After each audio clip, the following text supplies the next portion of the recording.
Dominant. She didn't want to leave her boyfriend on his own in Skåne, so I'll travel down there instead of her coming up to stay with me. They've been seeing each other for 2 months now. Gisela finished and rolled her eyes. I will be spending the holidays at my sister's house with her family. My kids are at their dad's.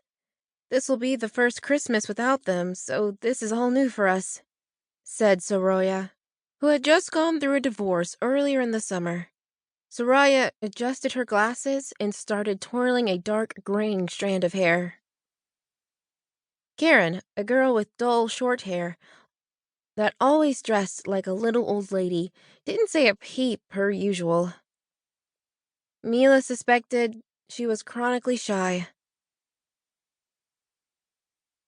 Gisela gave Karen a gentle poke, and Karen looked up at the others, her eyes darting around the room. "Daddy," she mumbled. "I'm spending it with my dad." Mila told them she would be alone over Christmas, but that she had thought about helping out as a volunteer at a local charity since she didn't have anything better to do. When they went on to the topic of New Year's, it turned out that Gisela and Soraya didn't have any plans. "Me neither," said Mila. Karen shook her head. Something lit up in Gisela's eyes, and Mila had seen that look before when Gisela had an idea for a new ceramic work of art and became all bossy. "So, how about it, girls?" She looked conspiratorially at them both. "Don't you think a collective blind date would be in order? We can put an ad in the local paper and pretend that we are one single person that is looking for company. Then we'll see who approaches who on the night." Who would go out on a date on New Year's Eve? Isn't there a risk that we end up with some desperate Billy no-mates? Mila asks. "You mean like the three of us?" Gisela responded tartly. Mila went quiet. "We can do this as a group date, and if one of us strikes lucky, that person can sneak away. And if not, we'll just have a fun night on the town together."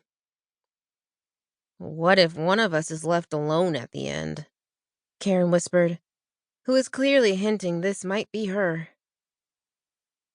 "We'll cross that bridge when we come to it," said Gisela, and waved Karen's worries aside. "The most important thing is that we have fun, isn't it? What do you say? Shall we do it?" Mila looked at Soraya, who nodded. Karen gave Gisela a bashful smile, and Gisela looked like the cat who had gotten the cream. Mila shrugged. It wasn't like she had any better alternative. The Christmas holidays came and went in a most traditional sense, apart from the fact there was no snow. Just spiteful rain that thankfully stopped somewhere in between Christmas and New Year's. Karen, however, liked rain. Liked the sound it made when it lashed against the windows after she'd gone to bed in the evening. Her favorite pastime at Christmas, or all year round in fact, was to snuggle up on one of the window seats with a cup of tea and read a book. Every now and then, she would look out the window and observe the people outside or the trees in the park. It was a great way to keep an eye on the world and stay in tune with the different seasons. During the Christmas holidays, she had worked her way through 5 books, one for each day. There was nothing else to get on with. This year, she had stuck to soppy, romantic chick lit, preferably series, and a touch of erotica involved. So some time had also been spent in bed, with a vibrator and fantasies from the books to keep her company. A new interest in sex had materialized after Gisela voiced her suggestion of a New Year's Eve date. It had been quite a while since she had been on a date with a real person, which of course was to be preferred. But she was really not at all that good at small talk. Never quite knew what to say or what was expected of her. When New Year's finally